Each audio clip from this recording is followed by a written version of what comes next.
I never thought betrayal could smell like gasoline and rubber, but that night it did.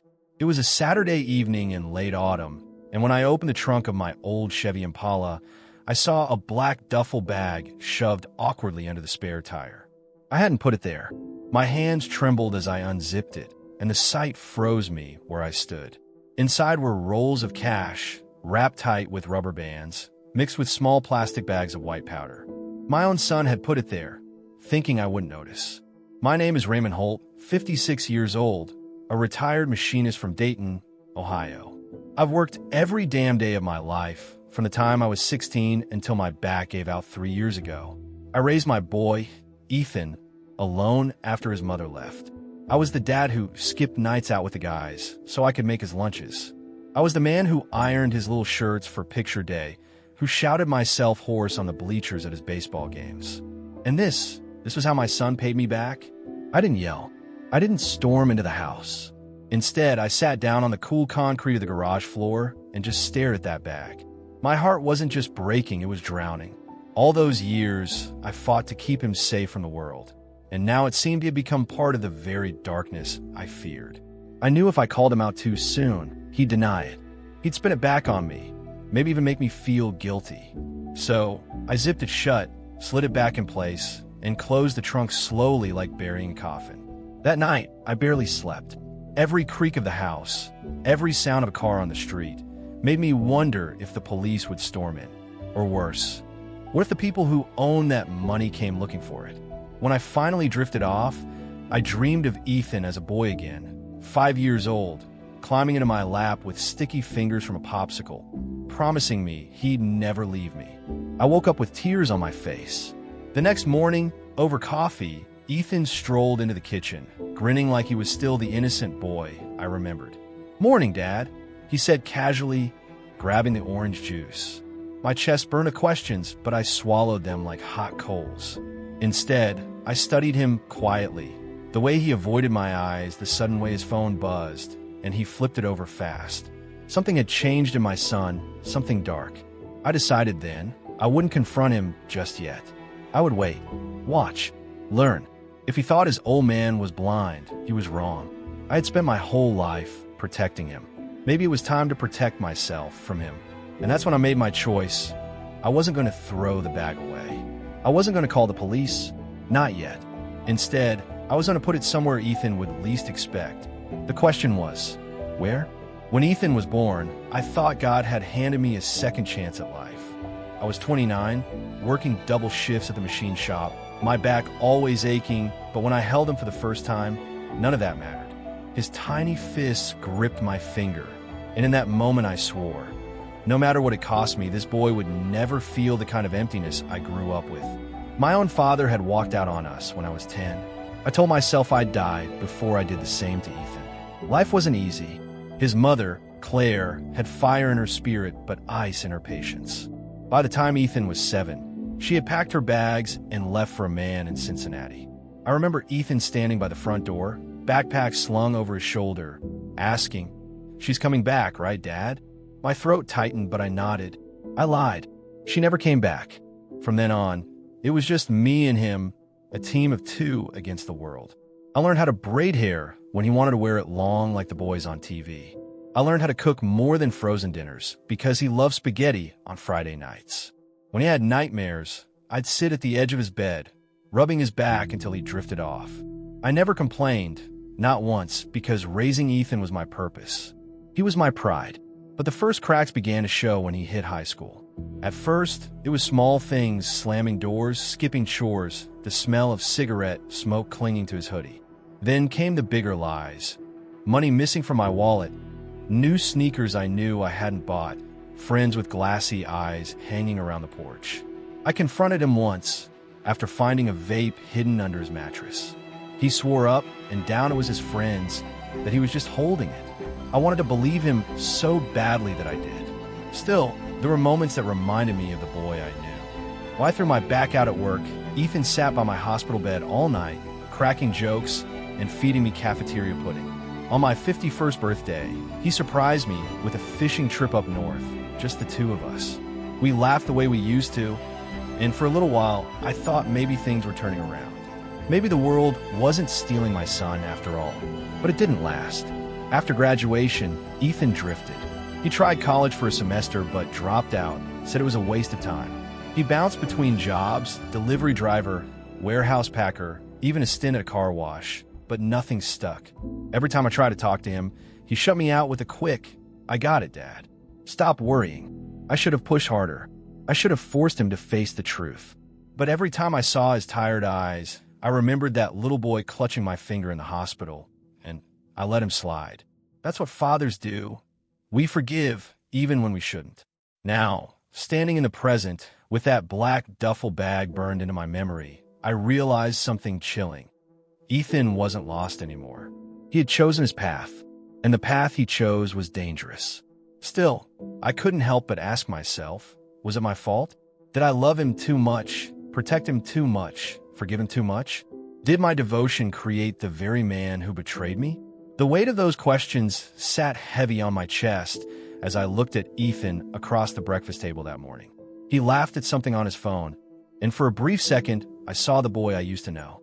But it was gone just as quickly, replaced by the man who had stuffed poison and money into my trunk. That's when I knew, if I wanted to save what little remained of my family, and maybe even my own soul, I had to play a game I'd never played before. I had to outsmart my own son, and the first step would be simple. I'd move the bag, but where I put it would decide both our futures. The next morning, I woke before the sun. My bones ached like they always do at 56, but the ache inside my chest was worse. I dressed quietly, slid on my old leather jacket, and headed to the garage. The duffel bag was still there, sitting like a coiled snake under the spare tire. My hands shook as I lifted it. God, it was heavy, heavier than guilt itself.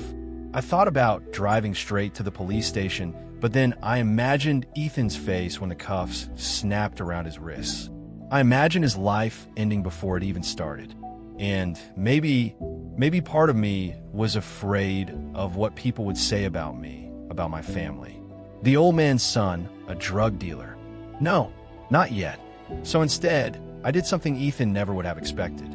I drove the Chevy down to the storage unit I've rented for years. It was a tiny place, cheap, barely big enough for some tools, fishing gear, and the boxes of Claire's things I could never bring myself to throw out. I shoved the duffel bag deep into a box marked Christmas lights, sealed it with duct tape, and stacked 2 more boxes on top. My chest tightened as I stepped back. For the first time in days, I felt like I was the one holding the cards. When I came home, Ethan was sitting on the porch, sipping coffee like he owned the place. His hair was slicked back, a little too styled, his sneakers spotless. I knew the look. It was the kind of confidence men got when they thought they were untouchable. "Morning, Dad," he said, smirking. "You're up early." "Couldn't sleep," I muttered, sliding past him. My voice sounded calm, but inside, I was watching his every move. That night, I got my first confirmation that Ethan was deeper into trouble than I thought. I woke to the sound of footsteps outside. From the bedroom window, I saw Ethan at the trunk of my car, fumbling with his phone flashlight. He looked frantic, searching, his shoulders tightening with panic. My gut twisted. He realized the bag was gone. I stayed silent in the dark, watching. He slammed the trunk shut, cursed under his breath, and stormed back inside. I heard him pacing in his room, talking low into his phone. I couldn't catch every word, but one line cut through the air like a knife. "They're not going to be happy about this."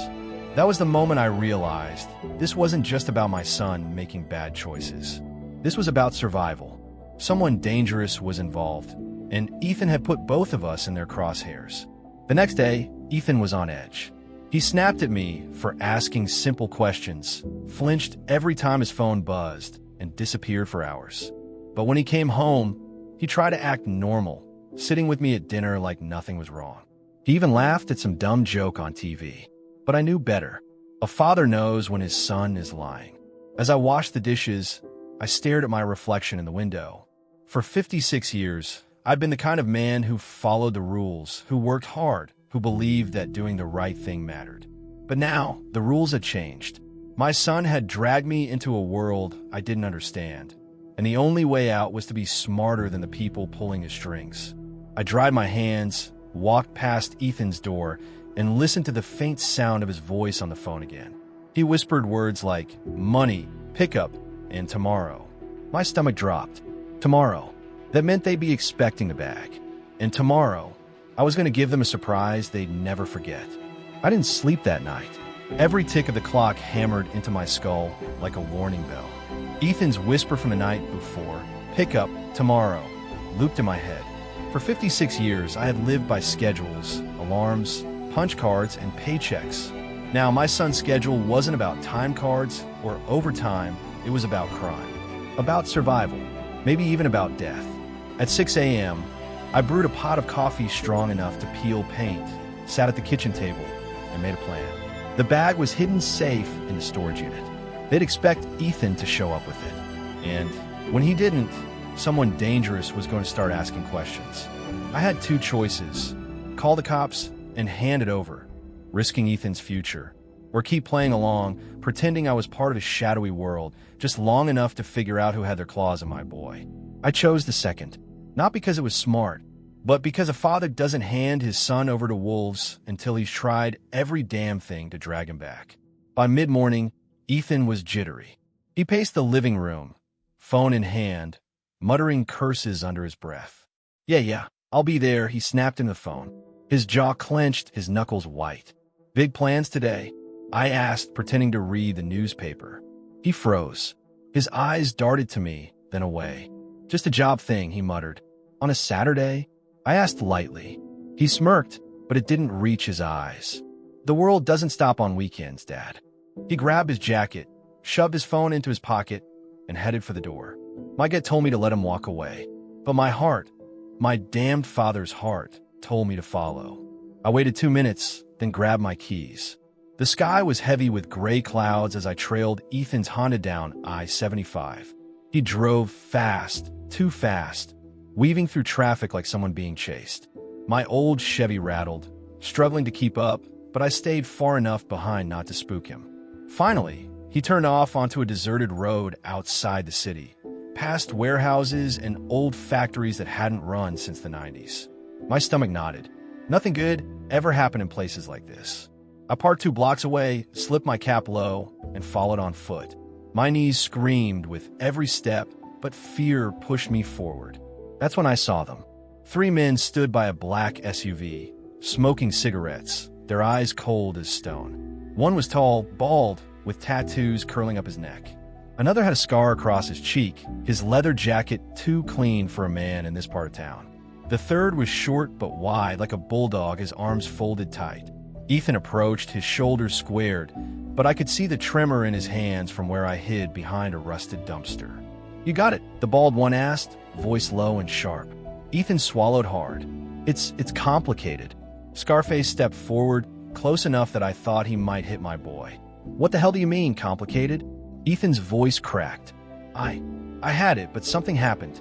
I'll get it back, I swear. Just give me time. The bulldog spat on the ground. Time's money, kid, and we don't give out loans. My chest tightened. I wanted to rush in, to grab Ethan and drag him out, but I knew one wrong move, and we'd both end up in the dirt. Instead, I clenched my fists so hard my nails cut into my palms. Finally, Baldy leaned in close, his voice almost a whisper. You've got 48 hours. Bring the bag, or we bring the pain. Ethan nodded frantically. You'll get it. I promise. They shoved him back toward his car, then climbed into the SUV and roared away. I stayed frozen in the shadows until the sound of engines faded. My knees gave out, and I sank to the ground, gasping for air. My son wasn't just in trouble. He was drowning in it. On the drive home, my mind replayed the scene over and over. The way Ethan's voice cracked, the fear in his eyes. It gutted me. And yet, underneath that fear, I saw something else, a spark of arrogance. Like he thought he could talk his way out of anything. Like he thought his old man would clean up the mess, same as always. Was I partly to blame for that arrogance? For always bailing him out, smoothing his mistakes, pretending he was still the sweet boy who once begged me to take him fishing? Maybe my love had turned into a cushion for his failures, a shield that kept him from feeling the sharp edge of consequences. But now the consequences were here, real and dangerous, and I couldn't cushion him anymore. That night, Ethan stormed into the house, slamming the door so hard a picture frame rattled. "Where the hell is it, Dad?" he shouted, eyes wild. I feigned confusion. "Where's what?" He stepped closer, his face red. "Don't play dumb with me. The bag. I know you saw it. I know you touched it. Where the hell is it?" For a moment, the room was silent except for our breathing. And in that silence, I saw something in my son's eyes that shattered me. Not love, not respect, but suspicion, hatred even. I steadied my voice. "You think I'd let something like that sit in my car? You think I'd risk my life for your dirty secrets?" His nostrils flared, but he didn't answer. Instead, he shoved past me and disappeared into his room, slamming the door. That's when I made my decision. If Ethan wanted to drag me into the shadows, then fine, I'd walk into them. But not to help him. No, this time, I play his game better than he could. I make sure those men, the wolves, came looking for the bag. And when they did, they wouldn't find an old man they could scare. They'd find a father who had nothing left to lose. I sat in my recliner long after midnight, staring at the ceiling. Memories came in flashes. Ethan at 12, sneaking candy from the pantry. Ethan at 15, lying about a dent in the car. Ethan at 18, swearing he'd never be like the men who abandoned their families. I had given him every lesson, every ounce of wisdom I had. Hard work matters, son. Honesty keeps you safe. Trust is worth more than money. He nodded at the time, but did he ever believe me? Or had he just been waiting to carve his own rules? Ones that made liars and thieves into kings? The thought twisted like a knife. Maybe my son hadn't betrayed me. Maybe he had never really been mine to save. The next morning, I drove back to the storage unit. The air smelled of dust and rust, the kind of smell that reminded me of the machine shop. I opened the box, staring down at the duffel bag. My hands hovered over it like I was touching fire. Then I pulled out an old notebook from my toolbox and began writing. Names, numbers, dates, every detail I remembered from the meeting with the men at the warehouse. I slid the notes into a sealed envelope and tucked it into the bag alongside the cash and powder. If they wanted the bag so badly, I'd give it to them, with a surprise they wouldn't see coming. But I wasn't ready to hand it over just yet. I needed to know more. I needed to see just how far Ethan had sunk. So I zipped the bag shut, locked the unit, and whispered to myself, "Tomorrow, you'll know, Raymond. Tomorrow, you'll see who your son really is." That night, Ethan didn't come home. His bed stayed empty. His phone went straight to voicemail. I sat at the kitchen table, staring at the clock, waiting. Midnight came and went. By 3 a.m., I knew something was wrong. At dawn, headlights flashed outside the house. Ethan stumbled in, blood on his knuckles, his eyes wild. He froze when he saw me sitting there. "Don't start, Dad," he snapped. "You don't know what I'm dealing with." I stood slowly, my voice low but steady. "Then tell me. Tell me before it's too late." He laughed bitterly. "Too late? It was too late a long time ago." And with that, he stormed upstairs, leaving me trembling in the silence. Tomorrow had come too soon. And tomorrow, I feared, might be the day I lost my son forever. The morning sunlight felt harsh against my eyes. I've been sitting at the kitchen table all night, replaying Ethan's words in my head. It was too late a long time ago. What did that mean? Too late for him? For me? For us? The silence of the house felt heavier than bricks.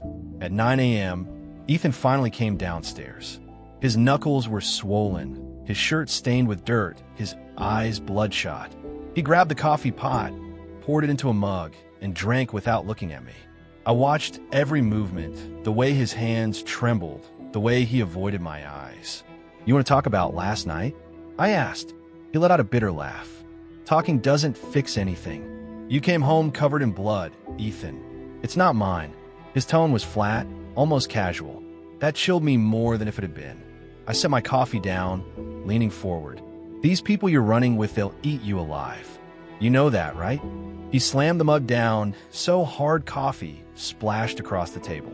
His jaw tightened, and his voice rose. "You think I don't know that? You think I wanted this? Then why?" My voice cracked despite myself. "Why get into this mess?" His eyes flicked up, sharp and full of something between rage and shame. For a moment, I thought he'd finally tell me the truth. But instead, he muttered, "It doesn't matter," and stormed out the door. I sat there staring at the spilled coffee, the ring it left on the table. That's what our relationship had become, a stain impossible to clean. I followed him again that afternoon. This time, I didn't even bother to hide my tail carefully. My gut told me he was too distracted, too far gone to notice. His Honda rattled over potholes as he drove back toward the warehouses.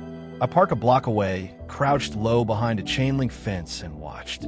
The same black SUV was there. The three men again, wolves circling their prey. Ethan got out of the car, trying to look confident, but I could see the fear in a way he kept touching his pockets, like a kid about to get caught cheating on an exam. Baldy stepped forward. "Well, you got our merchandise." Ethan shook his head quickly. I need more time." Scarface shoved him hard against his own car. "You think we're playing games, kid? You think we're running a charity?" The bulldog one cracked his knuckles, grinning like he'd enjoy breaking Ethan's ribs. My stomach twisted, but I stayed hidden. If I rushed in now, I'd be dead before I took 3 steps.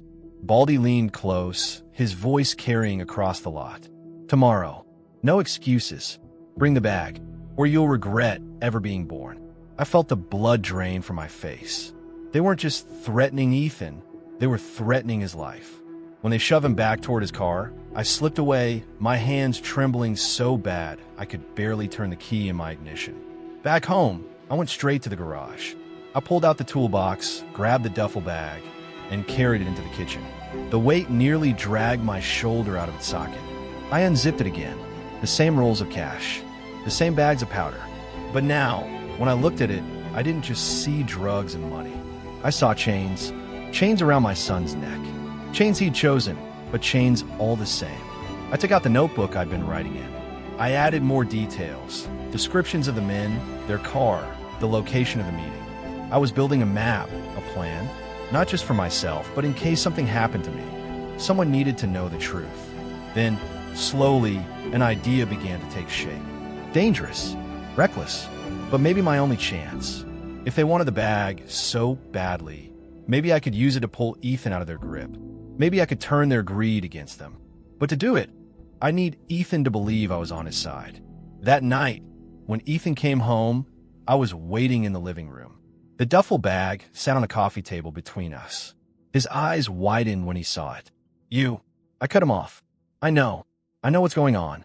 He froze, mouth half open. "I saw you with those men," I continued.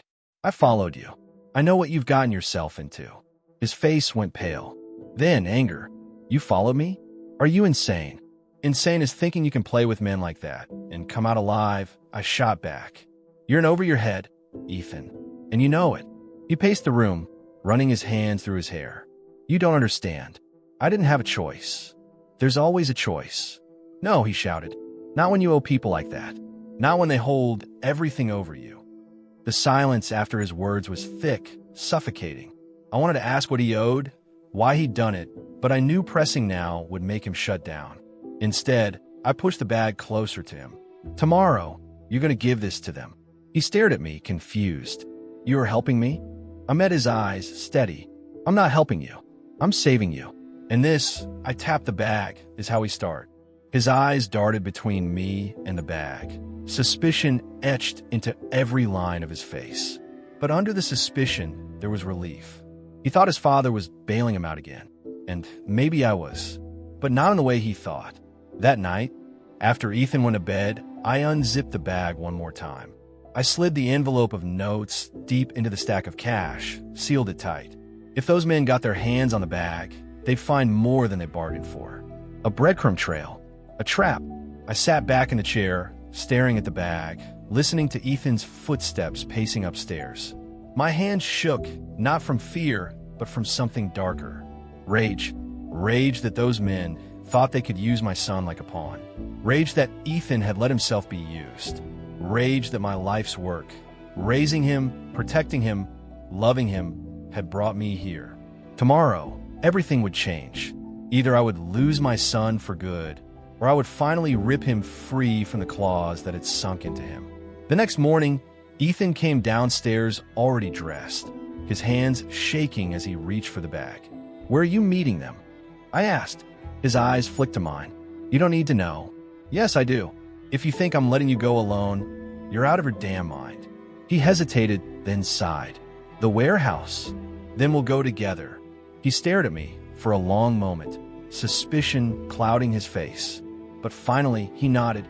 I picked up the bag, heavy in my hands, and for the first time, I wasn't afraid of it. Because it wasn't just their weapon anymore. It was mine. The duffel bag sat between us on the car's back seat like a ticking bomb. Every mile we drove toward the warehouse felt like we were carrying our own coffins in the trunk. Ethan gripped the steering wheel so tight his knuckles turned white. His jaw was clenched, his leg bouncing nervously against the floorboard. "You don't have to come," he muttered. "Yes, I do," I said quietly. He glanced at me, annoyed. "You don't know these people. They're not going to play nice just because you're old. I'll let the insult slide. I'm not coming to talk them down. I'm coming because you're my son, and I'm not watching you walk into hell alone." He didn't respond. He just pressed harder on the gas, the Honda groaning as the city skyline disappeared in the rearview mirror. The warehouse came into view on the far edge of town, surrounded by chain-link fences topped with barbed wire. The sky was overcast, gray and heavy, pressing down like judgment. The black SUV was already there, parked like a predator waiting for its prey. Ethan parked a few yards away, his chest heaving. "Stay here," he muttered, reaching for the bag. I put my hand over his. "No." We walk in together. His eyes flashed. "Dad," I said together. My voice was calm, steady, but it left no room for argument. Reluctantly, he nodded. We stepped out of the car, gravel crunching under our feet. Every step felt like it echoed too loud in the dead air. The SUV doors opened, and the three men emerged. The bald one, the scarred one, the bulldog. Wolves, circling. Well, Baldy sneered. "You brought company." "This is my father," Ethan muttered. Scarface smirked. "Cute. Family business." Bulldog's eyes locked on the duffel bag in my hand. "That better be ours." I held it steady at my side. "It's right here." My voice didn't waver, even though my palms were slick with sweat. "Then hand it over," Baldy said. But I didn't move. Not yet. The men exchanged looks. Ethan shot me a panicked glare. "Dad," he hissed. I ignored him. I took one step forward, squaring my shoulders. "Before anyone gets anything, we make something clear. You leave my son alone. After today, you don't come near him again." Scarface barked a laugh. "You think you're in position to make demands, old man?" "Yeah," Bulldog added. "You don't get a bargain. You're lucky we don't bury both of you right now." I tightened my grip on the bag.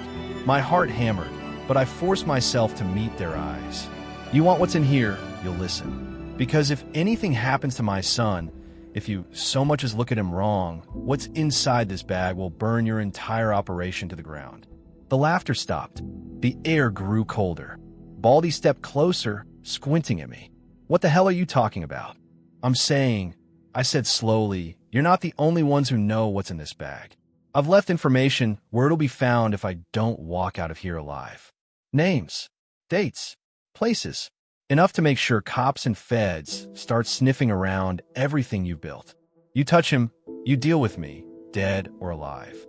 The silence that followed felt like standing on the edge of a cliff. Scarface's jaw tightened. Bulldog's smirk vanished. Baldy studied me, his expression unreadable. Finally, he chuckled softly. "You've got some balls, old man." Ethan looked like he might faint. "Dad, what the hell are you doing?" he whispered. "Protecting you," I whispered back. Baldy motioned to the bag. "Open it." Slowly, I sat on the hood of a nearby rusted car. My hands felt steady, even though my insides were quaking. I unzipped it halfway, enough for the rolls of cash and powder to be visible. The men's eyes lit up greedily. "It's all there," I said. "But remember what I told you. This deal ends with my son walking away." Bulldog reached for the bag, but Baldy held out a hand, stopping him. He kept staring at me, like he was trying to decide if I was bluffing. My heart pounded so hard I thought he could hear it. Then, with a smirk, he said, "Fine. The kid's debt is cleared. For now." Ethan sagged with relief. I didn't trust it for a second. Scarface grabbed the bag, slinging it over his shoulder. "Pleasure doing business," he sneered. They turned back toward their SUV. For a split second, I thought it was over. That maybe, just maybe, we'd gotten out alive. But as Baldy reached for the driver's door, he paused, glancing back at Ethan. His smile was sharp, cruel. "You're lucky, kid. Not many get second chances. Don't waste it." Then they climbed into the SUV, engine rumbling to life.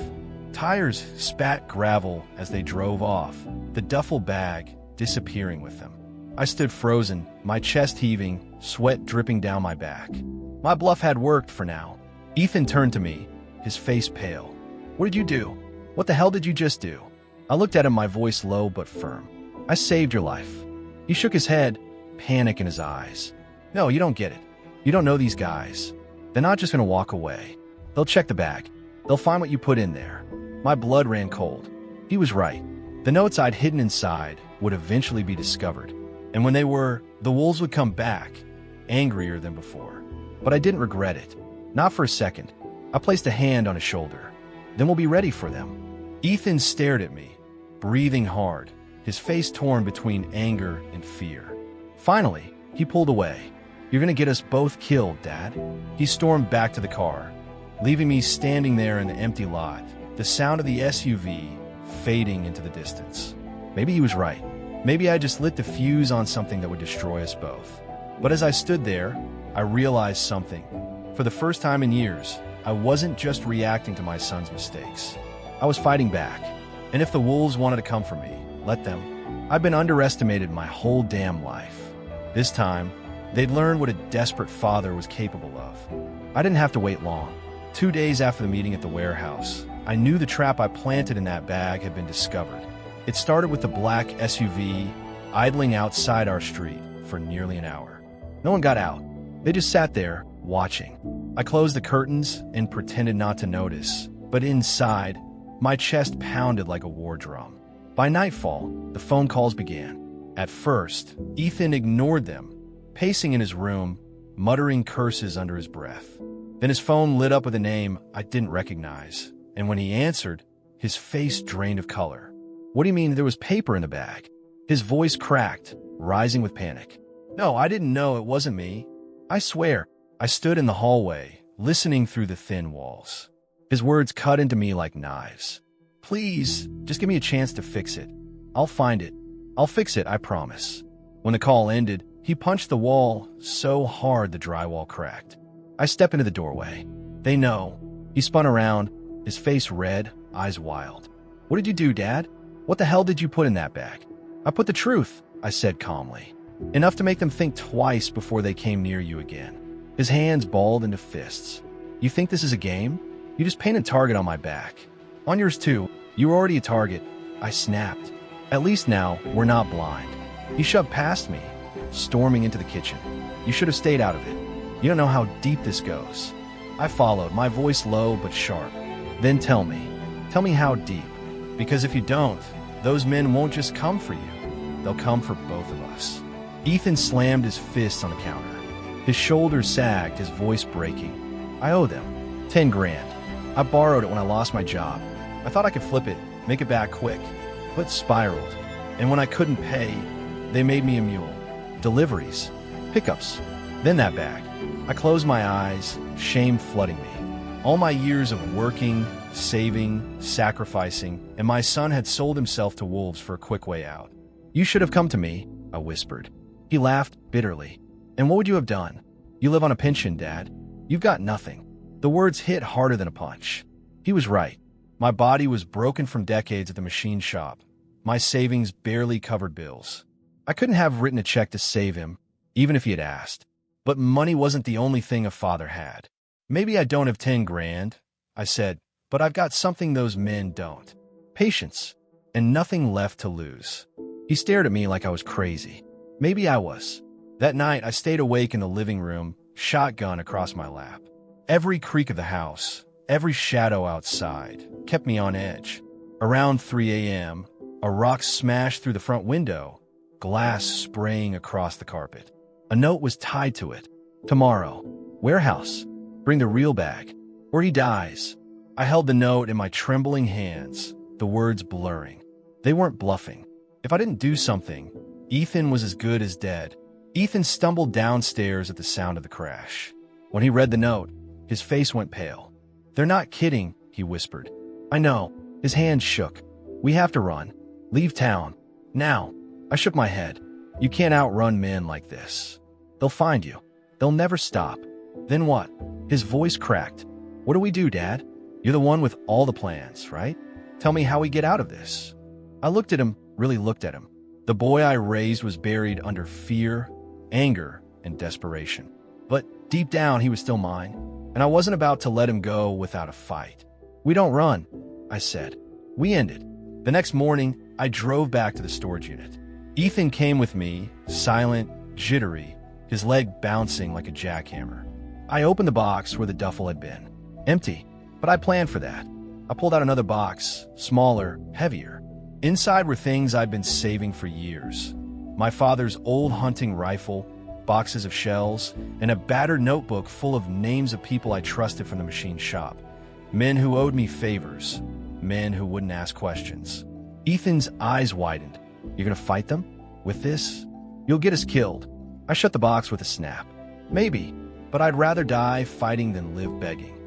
He shook his head, rubbing his temples. You don't get it. They're everywhere. They've got people in the police, the banks, everywhere. You can't just outsmart them with an old shotgun. Watch me, I said.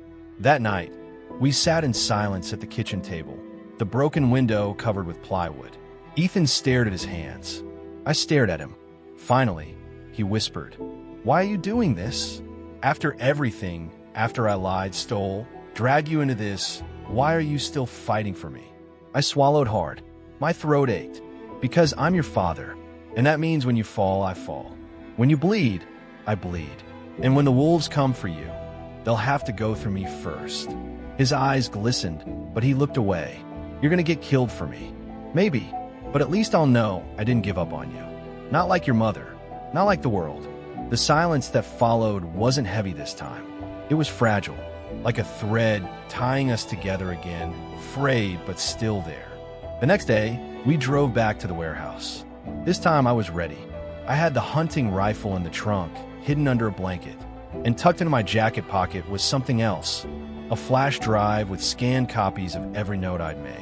If we didn't make it out, someone else would know the truth. When we pulled into the lot, the SUV was already there. The three men stood waiting, arms crossed, eyes cold. Baldy stepped forward. You've got one last chance, kid. Where's the bag? Ethan looked at me, fear written all over his face. I stepped forward before he could speak. The bag's gone, but I've got something better. Scarface sneered. You think we came here for bargains? I pulled a flash drive from my pocket, holding it up. This is everything. Names, dates, drop points. Enough to bring the feds crawling all over you.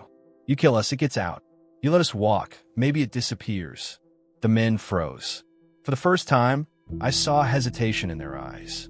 Baldy's smile was cold. You got guts, old man, but guts don't keep you alive.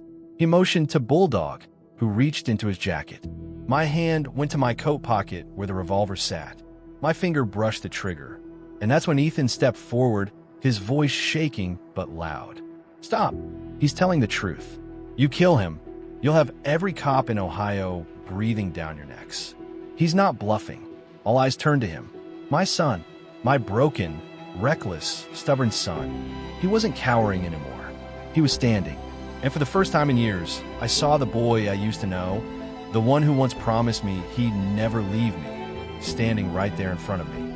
The air inside the warehouse was thick, heavy, like the whole world had stopped breathing. Three men stared at us, hands twitching near their jackets. My son stood between them and me, his voice trembling but defiant. For years, I had prayed for this moment. Ethan finally standing up for something bigger than himself. I just never imagined it would happen with guns pointed at our chests. Baldy's grin was razor sharp. Cute speech, kid, but words don't mean much without proof.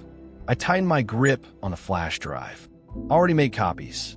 If anything happens to me, they get sent. Simple as that. Scarface squinted, suspicion clouding his eyes. He's bluffing. Old men don't play with computers. I smiled faintly. You'd be surprised what old men do when they've got nothing left to lose. Bulldog shifted his weight, restless. His hand hovered near the butt of his pistol. We wasting time. Just in them both. Ethan flinched. His knees wavered, but he didn't back down. His chest rose and fell quickly, like a boy bracing himself for the belt. That was when I knew I couldn't let him die here. Not like this. Before Bulldog drew, headlights flooded the warehouse. A siren hooped once, short and sharp. Red and blue lights bounced across the walls. "Police," a voice barked. "Drop your weapons." The gangsters froze, curses spilling from their mouths. Ethan's jaw dropped. "Dad, you called them?" I shook my head. "Not me." Then, stepping from the shadows near the side door, was Frankie Delgado, a man I hadn't seen in over a decade. A retired detective, one of the few I trusted back when I worked nights at the shop and fixed his old Chevy. He'd owed me, and last week, I'd quietly mailed him a copy of my notes with a simple message: "If you don't hear from me, bring help." Now, Frankie stood there with a half-dozen cops at his back. Baldy snarled, "You set us up." But before he could fire, Frankie's men swarmed in, guns raised, voices thunderous. The gangsters dropped their weapons one by one, rage burning in their eyes as they were forced to their knees. I finally let out the breath I'd been holding for what felt like years. But the nightmare wasn't over, because as they cuffed the three men, Ethan slumped against the wall, sliding down until he was sitting on the cold concrete floor. His face was pale, his eyes wet. "They're gonna kill me," he whispered. "Even from prison, guys like that always get a message out. I'm dead, Dad. I'm dead no matter what." I knelt beside him, my hands on his shoulders. "Not if you choose different this time. Not if you stop running." He looked at me like a child, terrified, lost. "How? What do I do?" "You tell the truth," I said softly. "Everything you know. Every name. Every detail. You help bury them before they bury you." His lips trembled. He nodded slowly, but fear still gripped him. "Will you stay with me?" he asked. I didn't hesitate until the very end. The weeks that followed were a blur. Ethan was questioned for hours, days, dragged through interviews and interrogations. For the first time, I saw him without the swagger, without the lies, just a man stripped bare, finally learning that the truth was heavier than any bag of cash. The prosecutors cut him a deal: testify, give them everything, and his sentence would be reduced. Without him, their case was shaky. With him, they could topple the whole network. But it meant standing in open court, pointing at men who would gladly slit his throat. The night before his testimony, Ethan sat on the porch with me. The crickets sang, the air was cool. He lit a cigarette, his hands shaking so badly he dropped it twice before getting it between his lips. "You think I'll survive this, Dad?" he asked. I looked at him, really looked. His face was harder now, older than his years, but there was a flicker of the boy I raised still in his eyes. "You'll survive," I said, "because this time you're not alone." He swallowed hard, nodding. "I'm sorry. For all of it." I didn't need the words. I just put my arm around him, and for the first time in years, he leaned into me like he used to when he was small. Court was chaos. Reporters lined the steps. Inside, the gangsters sneered at us from the defense table. Baldy smirked like a wolf, whispering threats with his eyes.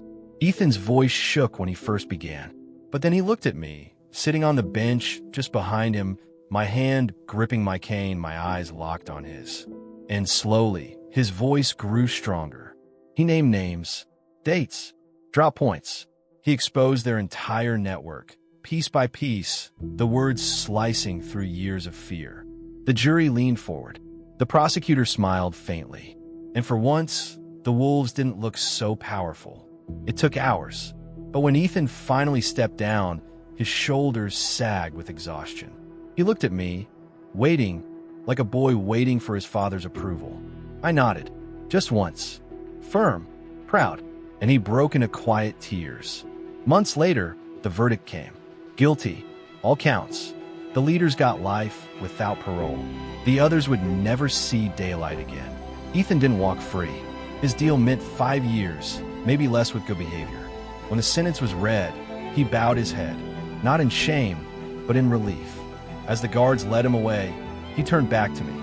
Our eyes met, and with a small, trembling smile, he mouthed, "Thank you." My chest ached, my throat burnt. I raised a hand, holding it steady until he disappeared through the doors. The house was quiet without him. Too quiet. I'd sit on the porch most evenings, the shotgun leaned against the wall, not because I expected trouble anymore, but because it reminded me of what we'd survived. Sometimes neighbors waved. Sometimes kids from down the street asked me to tell them stories about the time the cops came. But mostly, I sat alone with my thoughts. One evening, Frankie stopped by. We shared a beer, watching the sun dip behind the trees. "You did good," he said finally. "Most men your age would have given up. Walked away." I shook my head. I couldn't. "He's my boy." Frankie chuckled. "Even when he nearly got you killed?" "Especially then," I said. He nodded slowly, like he understood. Maybe he did. The last time I saw Ethan before his transfer, he hugged me tight, longer than he ever had before. "I'll make it right, Dad," he whispered. "I don't know how yet, but I will." I squeezed his shoulders. "You already have. You stood up. You told the truth. That's more than enough." When the bus pulled away, I stood there on the curb, my heart heavy but steady. Because for the first time in years, I believed him. I'm not a rich man. I don't have much left in my health. I live in a house that creaks when the wind blows too hard. But I have something no gang, no money, no betrayal can take from me. My son is still alive, and he finally knows who he is. Not because of me, not because of my sacrifices, but because, in the end, he learned the lesson I prayed he would. That a man is not defined by the wolves who hunt him. He is defined by how he chooses to fight back. And Ethan, my broken, stubborn, beautiful boy, finally fought.